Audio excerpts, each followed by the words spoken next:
አክብሮታዊ ሰላምታችን በያላችሁበት ይድረሳችሁ። የተከበራችሁ ውድ የኢትዮ ኪንግ ቤተሰቦች ለሰዓቱ የተሰሙ አዳዲስ ሰበር መረጃዎችን ከዚህን ሰዓት ጀምሮ ማቅረብ እንጀምራለን። ቻናሉን ሰብስክራይብ፣ ቪዲዮ ላይክ፣ ሼር፣ ኮሜንት በመስጠት አብራችሁን እንድትቆዩ እየጋበዝኩኝ በቅድሚያም አርዕስተ ዜናዎችን እነ ክርስቲያን ታደለ ፍርድ ቤት መቅረባቸው ተነግሯል። ዶክተር ደሳለኝ ጫኔ ሀገራዊ የምክክር ኮሚሽን አስቸኳይ ስብሰባ በጠራው በምክር ቤቱ ላይ እነማን ምን ሲያደርጉ ተይዘው እንደተፈቱ እናውቃለን። እነ ክርስቲያን ታደለም አስቸኳይ እልባት እንዲሰጣቸው ሲሉ ጥብቅ መልእክት አስተላልፈዋል። ዝርዝሩን ታደምጡታላችሁ። አገዛዙ በአማራ ክልል በተለያዩ አካባቢዎች በዘረፋና በአስገድዶ መድፈር መጠመዱ ተነግሯል። በየቀኑ የጠላት ኃይል እየተመመ ፋኖን እየተቀላቀለ መሆኑ ተነግሯል። በ206ኛ ኮር 14ኛ ክፍለ ጦር በጉዛምን ወረዳ ሊባኖስ ቀበሌ ውስጥ አንድን የአካባቢ ነዋሪ የሆነች ልጃገረድ አስገድዶ ለመድፈር ሙከራ ሲያደርግ የነበረን አንድ የብልጽግናው ሚኒሻ አንድ የአካባቢ ነዋሪ የሆነ ጀግና ግንባሩን በዘነዘና ብሎ በመጣል ትጥቁን ይዞ መውጣቱ ተነግሯል። በአማራ ሳይንት ግንባር ድል መመዝገቡ ተነግሯል። የኮሎኔል ደሳለኝ አጃቢም አንድ ክላሽና አንድ ማካሮ ሽጉጥ ይዞ ወደ ፋኖ መቀላቀሉን ተነግሯል። የአማራ ፋኖ ብሔራዊ ንቅናቄ ምኒልክ እዝና ሳምነው እዝ አሃዶች በጥምረት ወሬሉ ክትማና በዙሪያው ድል ማስመዝገባቸው ተነግሯል። በዚያ አውደ ውጊያም ከምሽቱ 12 ሰዓት እስከ ሌሊቱ 7 ሰዓት በዘለቀው ውጊያ በጥምረት የጠላትን ምሽግ በአስደናቂ ሁኔታ በመስበር የብልጽግናው ሰራዊት ከፍተኛ ጉዳት ማስተናገዱ ተነግሯል። ዝርዝሩን ታደምጡታላችሁ። እነዚህንና ሌሎችን መረጃዎች ለሰዓቱ አዘጋጅተንላችኋል። አብራችሁን እንድትሆኑ እየጋበዝኩኝ አሁን በቀጥታ ወደ ዝርዝር መረጃዎቻችን እናልፋለን። አብረን እንቆይም።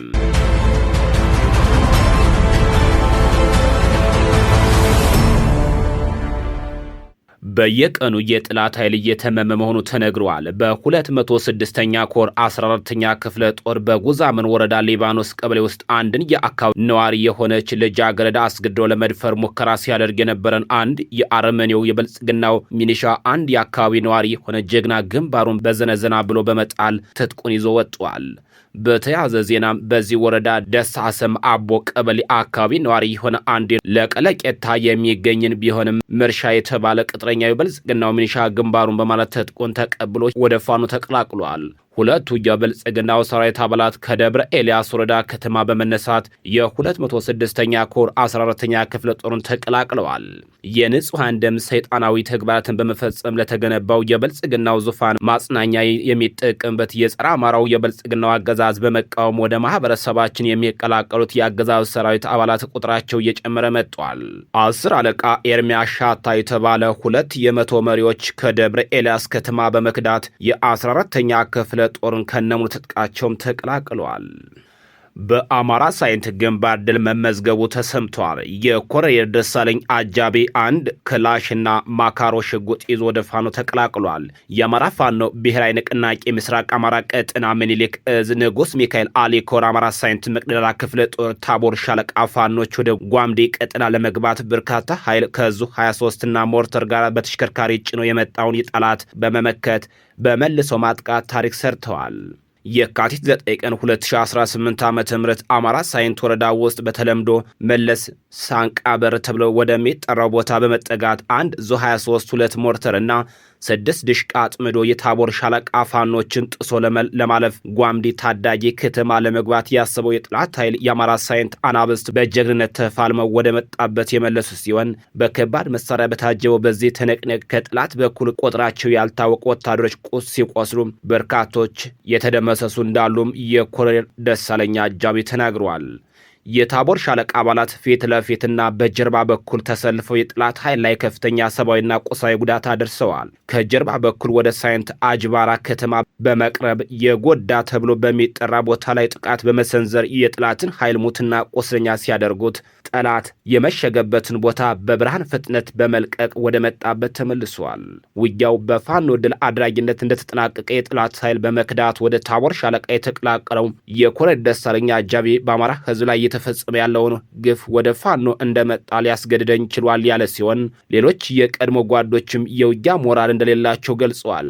አጃቢው አክሎም የበፊቱ መከላከያ አሁን ላይ የለም፣ ይልቁንስ አሁን ያለው ህዝብ ጠልና ዘራፊ እንዲሁም ፈሪ ኃይል ነው። ይህንን ኃይል ደግሞ በቀላሉ ማሸነፍ ይቻላል ሲል ተናግረዋል። የአማራ ፋኖ ብሔራዊ ንቅናቄ ያወጣውን የምህረት አዋጅ ሰምቶ ወደ ፋኖ መቀላቀሉ ነው የኮሎኔል አጃቢ የተናገረው። በተመሳሳይ የአማራ ፋኖ ብሔራዊ ንቅናቄ ምኒልክ እዝና ሳምነው እዝ አሃዶች በጥምረት ወሬሉ ከተማና በዙሪያው ድል አስመዝግበዋል። የአማራ ፋኖ ብሔራዊ ንቅናቄ ምኒልክ እዝና የአማራ ፋኖ ብሔራዊ ንቅናቄ ሳምነው እዝ በጋራ በመሆን የአረመኔው አብይ አህመድ ጡት ቆራጭ ኃይል በወሬሉና በሰኞ ገበያ ሁለት እዞች ከምሽቱ 12 ሰዓት እስከ ሌሊቱ 7 ሰዓት በዘለቀው አውደ ውጊያ በጥምረት የጥላትን ምሽግ በአስደናቂ ሁኔታ በመስበር አይቀጡ ቅጣት መቅጣት ድል ተቀናጅተዋል። ሚኒሊክ እዝ ልጅ ኢያሱ ኮርና አሳምነው እዝ አጼ ዘርዓ ያዕቆብ አንደኛ ኮር በጥምረት ታሪካዊቱ ወሬሉ ከተማ ሰኞ ገበያ ከተማ ላይ በርካታ የአብይ አህመድ ዙፋን አስጠባቂ ሰራዊት ራሱን ጥምር ጦር ብሎ የሚጠራ ወዳደር ሞትና ቆሰኛ በማድረግ ድል አስመዝግበዋል። አመራርና የጦር መኮንኖችን ጨምሮ የተደመሰሱ እንዳሉ የውስጥ ምንጮች የገለጹ ሲሆን ከሞት የተረፉት አንድ አምቡላንስና አንድ ኦራል ቆስለኛ ወደ ደሴ ተወስደዋል። በዚህ የተበሳጨው ወንበዴው ቡድን በከተማ ዙሪያ ያሉ ደኖችን ፋኖን ይደብቃሉ በሚል ጭንቀት እያቃጠላቸውም ይገኛል። የብልጽግናው ሰራዊት በቸርተከል ቀበሌ ህዝብ ላይ መጠነ ሰፊ ውድመት ማድረሱ ተነገረም። የአብይ አህመድ ወንበር ጠባቂ ገረዶች አድማ ብተናና ሚኒሻ ፖሊስ መከላከያ ጋር በመሆን ሰኞ ለማክሰኞ አጥቢያ የካቲት 2 2018 ዓ.ም ከሌሊቱ 6 ሰዓት በቸርተከል ቀበሌ በፋኖ ላይ ጥቃት ለመሰንዘር ቢሞክርም የአማራ ፋኖ ብሔራዊ ንቅናቄ ምዕራብ አማራ ቀጠና ቴዎድሮስ እዝ 206ኛ ኮር የ14ኛ ክፍለ ጦር ፋኖችና የጉዛምን ወረዳ ጊዜያዊ መንግስት በጋራ በመናበብ ጠላትን እቅድ እንዲከሽፍ ተደርጓል። ነገር ግን የጠላት እቅድ ባስበው ልክ ውጤታማ ባለመሆኑም የካቲት 2 ቀን 2018 ዓ.ም እስከ የካቲት 8 2018 ዓ.ም ለስድስት ተከታታይ በቸርተከል ቀበሌ ሲቆይ በርካታ አሰቃቂና አስነዋሪ ችግሮችን ፈጽሟል። ከችግሮቹ መካከል በጥቂቶቹም በቸርተከል ቀበሌ ግለሰቦች ልጃቸው ለጋብቻ ወግ ማዕረግ በመድረሳቸው ለሰርግ ፕሮግራም የተዘጋጁ ዶቄት የጠላ ድፍድፍ በአሸባሪው የአብይ አህመድ ወታደር ወጦ ተደፍቶባቸዋል። በሌላ በኩል በቸርተከል ቀበሌ ቁጥሩ በጣም ብዙ የሆነ ቤት ቁልፉን በመስበር የግለሰቦች ቤት በአብይ አህመድ ወንበር አስጠባቂ ሰራዊት ዘረፋ ተፈጽሟል። የአብይ አህመድ ዘራፊ ቡድን በቸርተከል ቀበሌ በአማሪት ጎጥ አንደኛ ደረጃ ትምህርት ቤት የመጽሐፍ ስቶሪ ክፍሎችን ቁልፍ በመስበር መጽሐፎችን ማውደሟል። የግለሰቦችን ቤት ላይ በከባድ መሳሪያ አውድሟል። በርካታ ሕፃናትም ቁስለኛም አድርጓቸዋል። 3 ቤቶችን በእሳት ለማቃጠል ቢሞክርም በህዝብ ረበረብ የእሳት አደጋው መቆሙ ተነግሯል። በቸርተከልና አምሪት ጎጥ የእንስሳት ሕክምና ጣቢያዎች የሕክምና ማቴሪያሎች መድኃኒቶች ሙሉ በሙሉ በአሸባሪው መንግስት ወድመዋል። በቸርተከል ከተማ የሚገኙ የግለሰብ ፎቅ መስታወት በአሸባሪው አብይ አህመድ ጦር ረግፈዋል። በቸርተከል አንድ ወዳ ጎጥ የግለሰቦች የሸንኮራ አገዳ አትክልት በአሸባሪው የአብይ አህመድ ወታደር ሙሉ በሙሉ መውደሙ ተነግሯል። በሌላ በኩል በደቡባዊ ጎንደር ቀጠና የአዲስ አበባ፣ ባህር ዳር፣ ጎንደር፣ መተማ እንዲሁም ደብረ ታቦር፣ ደሴ፣ ወልዲያ መተላለፊያ የሆነችውና ስትራቴጂክ ቦታ የሆነችው ወረታ ከተማ በሰሞነኛው የበላይ እዝ የሜጀር ጀነራል ውባንታ ባተ ኮር አናብስ ፋኖች በቁጥጥር ስር መግባቷ ይታወቃል። ይህን ተከትሎ አገዛዙ የባጃጅ እንቅስቃሴ ከወረታ የከተማ የውስጥ ለውስጥ እንቅስቃሴ ጀምሮ ከወረታ እስከ ጉመራ ድረስ የባጃጅ እንቅስቃሴ በመከልከል ማህበረሰቡን ለከፍተኛ እንግልትና ስቃይ እየዳረገ ይገኛል።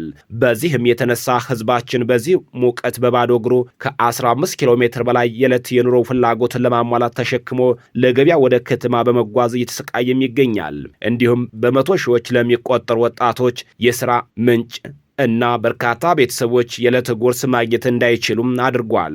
በ21ኛው ክፍለ ዘመን ትርፍ አምራች የፎገራ የወረታና የአካባቢው ማህበረሰብ በጋሬ ትራንስፖርትና በባዶ እግሩ እየተሰቃየ ይገኛል። በዚህ ምክንያትም የልማቱ አርበኛ የደራና የፎገራ ገብሬ ለልማቱ የሚሆን ነዳጅ እንዳያመጣ ያመረተውን አትክልትና ፍራፍሬ እንዳይሸጥና ለኪሳራ እንዲዳረግ አድርጎታል።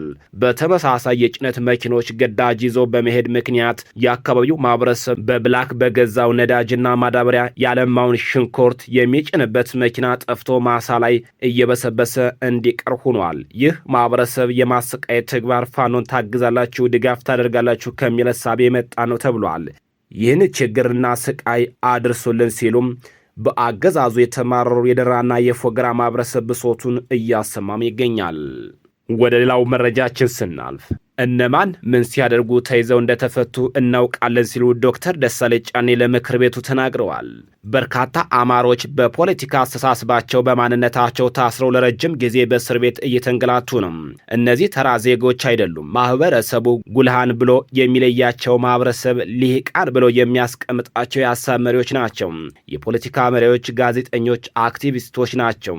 የህዝብ ተወካዮች አሉበት። የተመረጡ የህዝብ እንደራሴዎች እነዚህ እንዲፈቱ በእናንተ በኩል ጥያቄ አቅርባችሁ አስፈጻሚ አካል ምንም ያደረገው ነገር የለም። ይህንን ግን በእናንተ በኩል ለሚዲያዎች ለኢትዮጵያ ህዝብ ስታሳውቁ አላየንም። መንግስትን ይህንን እንዲያደርግ ጠይቀን ለምክክር ሂደቱ እንዲያግዘን ይህንን ጥያቄ አቅርበን በመንግስት በኩል ትብብር አላገኘንም ብላችሁ ስትገልጹ አልሰማም። ከገለጻችሁትም በለሆሳሳ ነው የምትገልጹ ሲሉም ለሀገራዊ ምክክር ኮሚሽን ጥያቄያቸውን አቅርበዋል።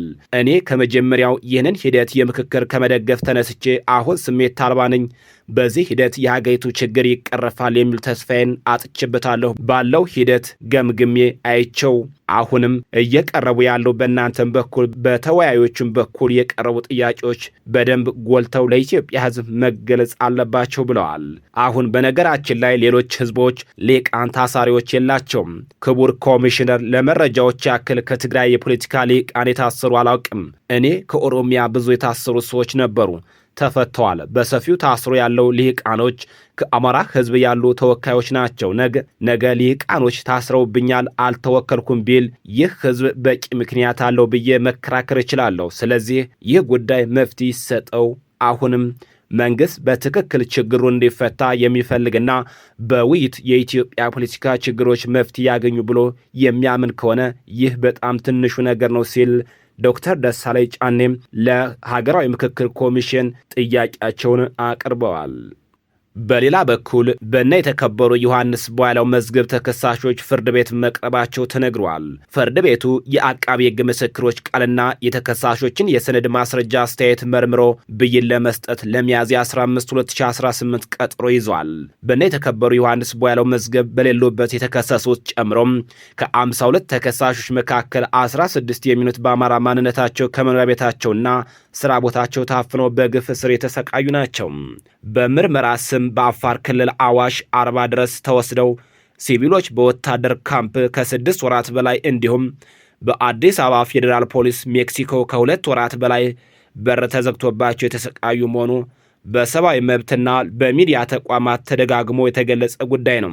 በመቀጠልም የኦህዴድ ብልጽግና በድሮና በከባድ መሳሪያ ጭምር ይፋዊ ጦርነት አውጆ የጨፈጨፋቸው ያሉ ሲቪል የአማራ ተወላጆችን አስክሬን ጭምር አትግደሉን ላሉት ተከሳሾች ገዳይ አገዛዙ ተቆርቋሪ መስሎ ከሳሽ ሆኖ በሐሰት እየወነጀለ በተለመደ ቲያትር የቀጠለ መሆኑ ግልጽ ነው። ታዲያ እነዚህ በቂሊንጦ ማረሚያ ቤት 2 ዓመት ከ5 ወራት በላይ ያለ ፍትህ በግፍ ታስረው የሚገኙት ከነ የተከበሩ ዮሐንስ ቧያለው የካቲት 11 2018 በፌዴራል ከፍተኛ ፍርድ ቤት ልደታ ምድብ 2ኛ የህገ መንግሥት ጸረ ሽብር ወንጀል ችሎት ቀርበዋል። የተከበራችሁና የተወዳችሁ የኢትዮ ኪንግ ቤተሰቦች ለሰዓቱ ያዘጋጀንላችሁ መረጃዎቻችን እነዚህን ይመስላሉ። ከቆይታዎች በኋላ ደግሞ በሌሎች አዳዲስ መረጃዎች ዳግም እንገናኛለን። በያላችሁበት ጥሩ ጊዜ ተመኘሁ። ጤና ይስጥልኝ።